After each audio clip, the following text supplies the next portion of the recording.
Bien. Diputado Guairo, ¿cómo le va? Buenas noches. ¿Cómo anda? Bien, bien. ¿Bien? Bien. ¿Está tranquilo? ¿No? Sí. A mí me parece, yo lo he visto, a mí me parece, incluso acá lo hemos cuestionado, digamos, o sea, no tengo problema en decírselo, digamos. Lo he visto como muy de operador, digamos, ¿no? Es decir, bueno, como haciendo favores, digamos, ¿qué ¿no? definido operador? Claro, como haciendo favores que me parecieron por ahí sin necesidad, digamos, ¿no? O sea, eso, más allá de que,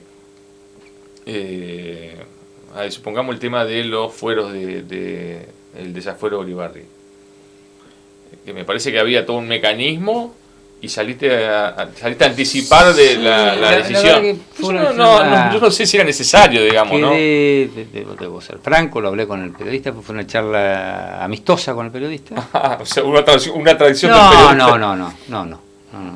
No lo pondría en esos términos. Yo pensé que no iba a salir una nota de eso. Pues salió, está bien, lo llamé, le digo, mira, yo pensé que no iba a ser una nota. Pero no pasa nada, digamos, Claro. Está todo bien. Creo que es un tema que merece ser evaluado en comisión. ¿Por qué? Porque, a ver, desde el lado que cuando yo intercambié opiniones con el periodista, desde el lugar de la responsabilidad mía, a mí ni siquiera me había llegado lo que decía el pedido de desafuero de la justicia, ¿no? O sea, uno mínimamente, más allá de la postura que uno tiene que tener, tiene que leer las cosas y tomar una posición, ¿no? Pero en principio le dije lo que me parecía sin tener el expediente en mano, ¿no? Después, bueno, el expediente no lo he leído en profundidad, ingresó a la última sesión, porque eso ingresa, se presenta a la Cámara y toma estado parlamentario, digamos, legislativo, a partir de la primera sesión que fue el martes pasado y pasó a la Comisión de Asuntos Constitucional y Juicio Político, donde será evaluado. Bueno, por eso, o sea, a mí me sorprendió el hecho de que más allá de que podría ser o que había una decisión política, me pareció un apresuramiento, digamos, pero bueno. Sí, se puede haber visto así. En función de... Así como defiendo un montón de cuestiones, te doy la razón en eso, ¿no? Yo no sé si lo viste a Kisser, digamos, ¿no? De que... porque vos incluso medio como que fuiste una de las voces que salió a responder los cuestionamientos del nuevo marco, de la nueva ley impositiva, digamos, ¿no? Kisser dice que no hay margen para que se le siga metiendo la mano en el bolsillo a la gente. Ustedes dicen que no va a ser así, digamos, ¿no? Y que yo incluso le señalé a Kisser que me alegraba que alguien de Cambiemos diga eso después de meternos varias veces la mano en el bolsillo en los últimos meses, pero bueno, está bien, él no es funcionario de Macri, digamos, ¿no? Pero son conscientes ustedes también, digamos, de que hay una realidad que indica que la gente está como reacia a todo ese tipo de situaciones porque se sintió, creo que de alguna manera defraudada con la estrategia que aplicó el macrismo, y es como que no se quiere más, digamos, presión, digamos, ¿no? Sí, bueno, pero una cosa es incrementar la presión. Coincido con esta descripción que das vos, luego de los primeros meses del gobierno nacional, en la cual ha tomado medidas que han resentido fuertemente la capacidad, el poder adquisitivo de la gente, la capacidad de consumo, inclusive poniendo en riesgo economías familiares, digamos, a lo largo y a lo ancho del país. Está muy sensibilizado el tema con esta cuestión. Ahora, una cosa es incrementar los impuestos o tarifas, otra cosa es ampliar la base tributaria. Acá yo lo desafío a Kisser a analizar artículo por artículo del proyecto de ley enviado por el Poder Ejecutivo. No hay un solo incremento de ninguna alícuota. No se modifica ninguna alícuota, no se modifica ningún avalúo, simplemente a grandes cuestiones, a grandes rasgos que se hacen.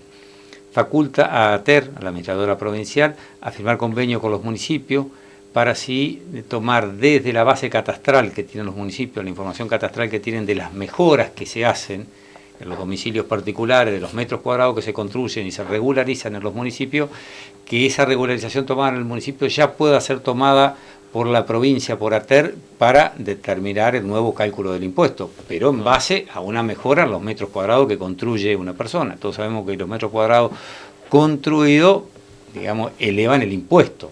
Bueno, pues si alguien tiene una capacidad adquisitiva para construir 100 metros cuadrados y ampliar su vivienda, después debe pagar más impuestos por eso. Bueno, la provincia no tiene manera de verificar esto. Y el sistema que tiene es bastante obsoleto y se reconoce de que realmente no es eficiente. Bueno, en convenio con los municipios sí han avanzado mucho. Gualeguaychú tiene un sistema de georreferenciamiento, Concordia también, Uruguay también han avanzado mucho.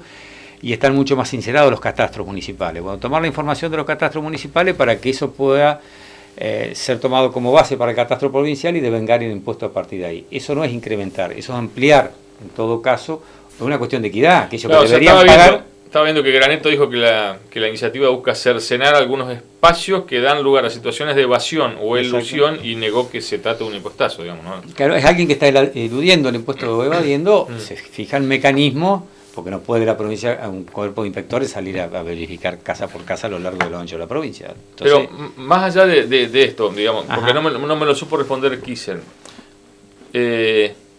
¿hay alguna idea hoy por hoy respecto de los números de ATER, de cómo ha sido la conducta, digamos, del enterriano en cuanto al cumplimiento de los pagos?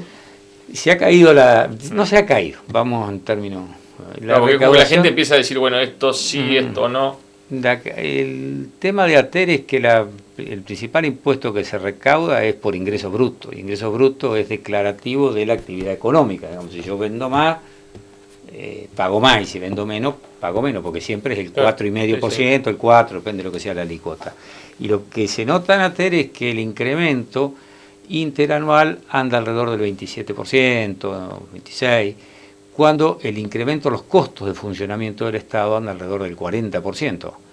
Entre la recomposición salarial y el incremento de los costos de funcionamiento por la inflación interanual que anda entre el 40 y el 45%, los costos de funcionamiento del Estado han aumentado alrededor de un 42% y la recaudación de ATER en alrededor de un 27, un 28%. Por lo cual hay una pérdida importante ahí de alrededor de 15 puntos en cuanto a los costos y a los ingresos de la recaudación provincial, que impacta más o menos en un 23%, y lo otro es coparticipación nacional.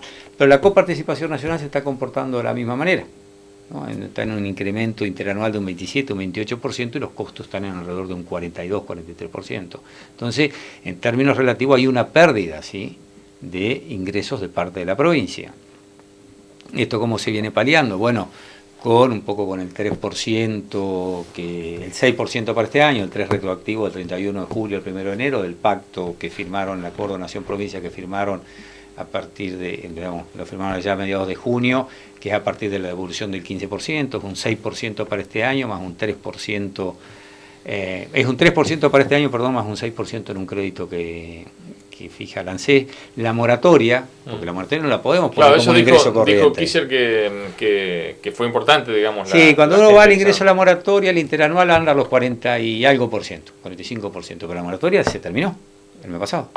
Nos quedamos con la recaudación genuina, que está en un 27% más o menos. Entonces, ahí hay una pérdida. Está este tema, el tema catastral, está el domicilio único, que es uno de los problemas que tiene ATER para fiscalizar y seguir a los contribuyentes, fijar realmente, fehacientemente un domicilio único, el domicilio electrónico también, como para los grandes contribuyentes, un seguimiento de los mismos. Después se amplía el régimen simplificado, de 4 categorías se pasa a 8, hasta 400.000 pesos, al igual y con las mismas categorías que tiene la FIP. Me puedo estar olvidando, se implementa el BIR, que ese genera un poco de controversia, que el valor inmobiliario de referencia, que es un valor que se va a ir fijando de acuerdo a la información del mercado que vayan dando las cámaras inmobiliarias, para cuando se haga una transacción económica, compra-venta de un inmueble, el impuesto de sello se determine en base a ese valor inmobiliario de referencia. Es un sistema igualito al que implementó Macri en la Ciudad Autónoma de Buenos Aires. Yo sé que te gustan mucho los números. ¿Usted tiene alguna estadística en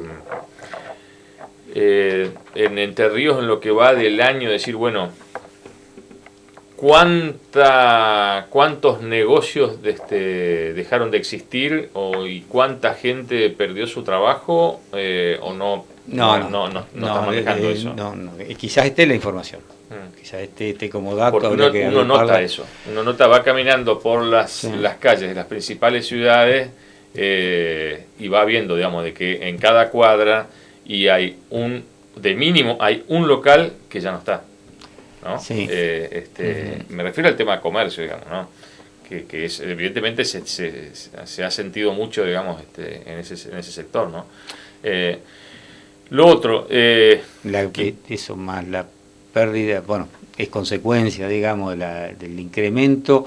Había millones y millones de pesos en el mercado, y yo no digo que no había que corregir esto, el tema de las tarifas había que corregirlo, pero probablemente había otra manera.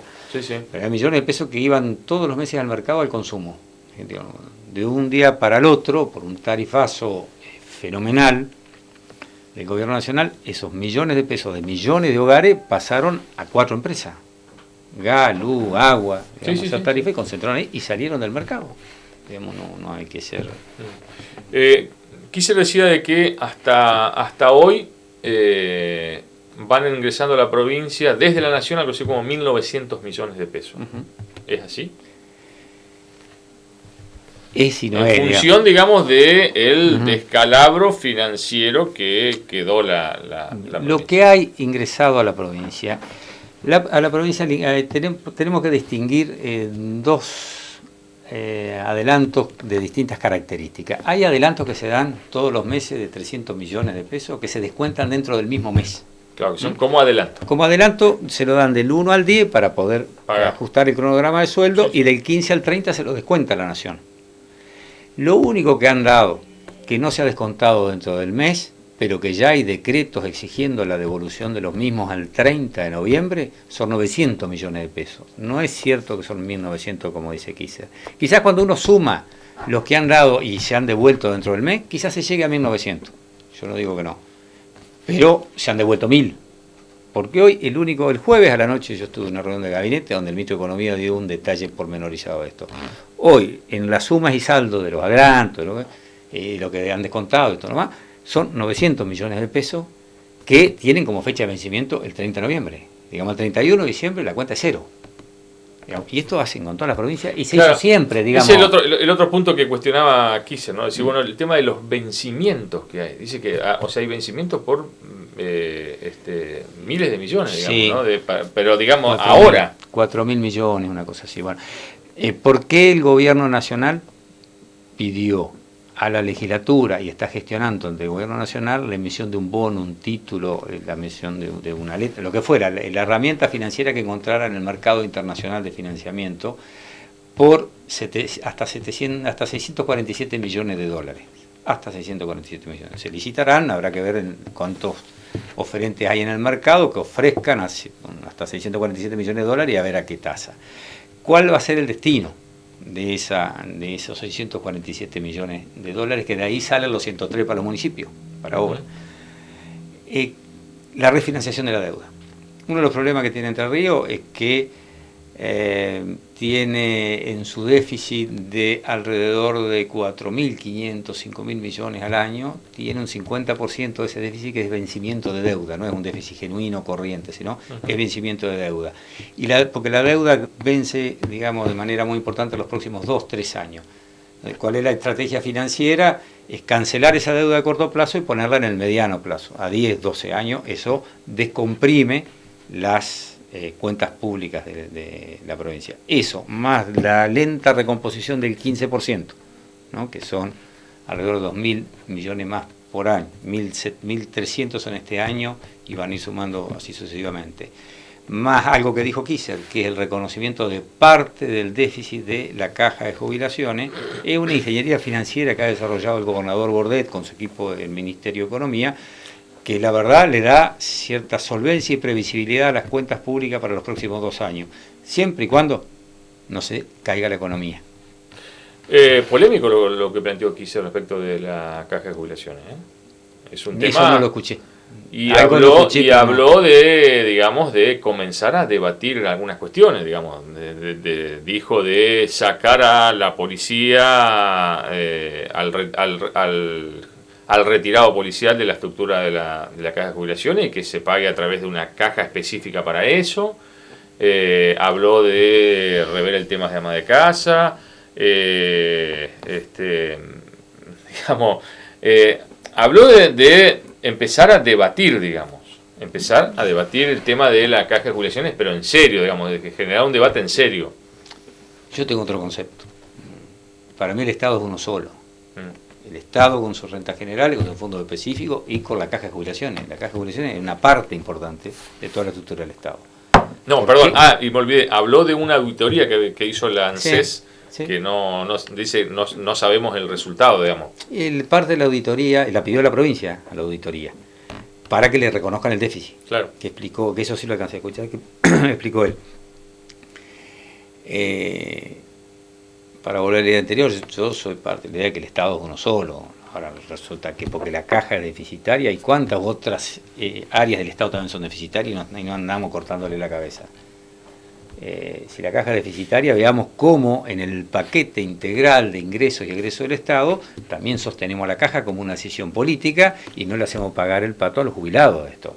Creo que tenemos que mirar las cuentas públicas de manera integral y no aislar a la caja. Bueno, y pero por eso, ir con Juanjo, yo lo que cirugía pregunto es, en función de lo que decía Kisser, ¿hay, digamos, margen para que la clase política y el ámbito legislativo se den ese debate? No hay una decisión política en ese sentido, porque no el ajuste, si habría que hacer ajuste, que nosotros no hablamos de ajuste, hablamos de una... Bordet tiene un concepto que yo lo comparto, y lo hemos experimentado en otras...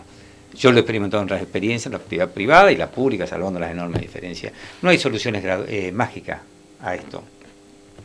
Hay que ir a la mejora gradual de los ingresos y en la mejora gradual de la calidad del gasto. Y al final de eso, en un proceso gradual, con muchísimo profesionalismo, en la mejora de los ingresos, en la mejora del gasto, en el mediano plazo se van a ver las mejoras y nadie va a pagar el pato de esto. No sirve, no es nuestra decisión política, no es nuestra mirada. Cortarle la cabeza a la caja de jubilación. No, está bien, pero bueno, pero a 10 meses... No pasa por ahí, eso es un ajuste que nosotros no vamos a hacer. A 10 meses de la asunción de Bordet, ¿alguien hace un mea culpa, digamos, de los hombres del uribarrismo, digamos, vos eras intendente, de esta situación, digamos? Bueno, porque además uno ve que a Bordet no le quedaba otra, digamos, o sea, esto de trazar una línea, una relación carnal, entre comillas, muy fuerte con el gobierno nacional, que, digamos, yo creo que le sorprendió a mucha gente, digamos. Y esa mucha gente, o sea, le sorprendió. Yo no creo que nadie esté en desacuerdo, digamos, ¿no? Porque se sabe que lo hace en función de preservar la realidad y la paz social de Entre Ríos, digamos, ¿no? Pero, ¿alguien hace un mea culpa? O sea, ¿o alguna vez ustedes se juntaron como a decir, che, reconoceme que te equivocaste, reconocé que acá hay dinero que está faltando? Hubo una decisión política de Uribarri que depende de donde uno la mire, también se puede valorar y es acertada. Él tuvo una gestión, una relación muy intensa con el gobierno nacional, que le trajo en obras públicas, en inversiones para proyectos productivos, por un montón de cuestiones, fueron montos tan importantes como los que se demandaban por el 15%. Desde ese punto de vista también hubo un nivel de obra pública que no se podría haber hecho y de desarrollo de la provincia. Y las cuentas, aunque no parezca, quizás esto sea un déficit comunicacional de nosotros, me hago cargo, las cuentas públicas en relación deuda-ingreso mejoraron, lo que perjudicó notablemente esto que yo hablaba, el perfil de la deuda fue cambiando y quedó muy en el corto plazo. Eso terminó ahogando. Quizás lo que faltó fue quizás trabajar con más tiempo, cambiar esa performance de deuda que quede más en el mediano y en el largo plazo y no ahogue tanto el corto plazo. Pero la deuda de la provincia en el año 2003 era el 110% del PBI y hoy es el 47% del PBI.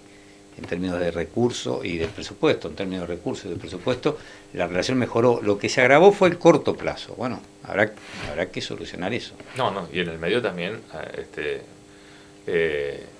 acá hubo gente que se hizo millonaria, digamos, ¿no? En mucho tiempo. O sea, eso también pasó, Juanjo, digamos. O sea, si no eso no hace a las cuentas públicas. No, pero hace, digamos, si vamos sangrando de acá, sangramos de acá, sangramos de acá, sangramos toda esa cuestión, digamos, o sea, porque si no, no existirían denuncias por delitos de corrupción, y acá hay, digamos, ¿no? Sí, por lo que uno conoce, mediáticamente, ¿no? Yo no tengo nada que objetarte, bueno, estoy hablando de quienes están hoy por hoy denunciados, digamos, ¿no? Y además uno conoce las causas, digamos, y sabe digamos, la fastuosidad y de los dineros que aparecen, digamos, ¿no? Ya de por sí a la gente estas cosas la enojan mucho, ¿no? Y le irritan, y con razón. Me parece que también tenemos que ser honestos nosotros, desde lo intelectual, y decir, el problema de las cuentas públicas en Entre Ríos no pasa, aún si se comprobaran los delitos, que dejemos que actúe la justicia y el legítimo derecho a defensa que tienen todos. El déficit de las cuentas públicas no pasa por ahí. Tampoco pretendo justificar si hubiera algún delito, de ninguna manera, ¿no? Pero me parece que son dos cuestiones distintas, que sí hay que darle a la justicia todas las herramientas y los elementos y el respaldo para que trabaje, que creo que lo está haciendo, el hecho de los allanamientos que se han realizado y cómo avanzan las investigaciones. Más allá de que molesten a uno o a otro, debemos reconocer que la justicia está actuando en la provincia, y eso es una buena señal. Bien, diputado, gracias por la presencia. No, gracias a usted. Nos vamos a la última pausa, ya retornamos.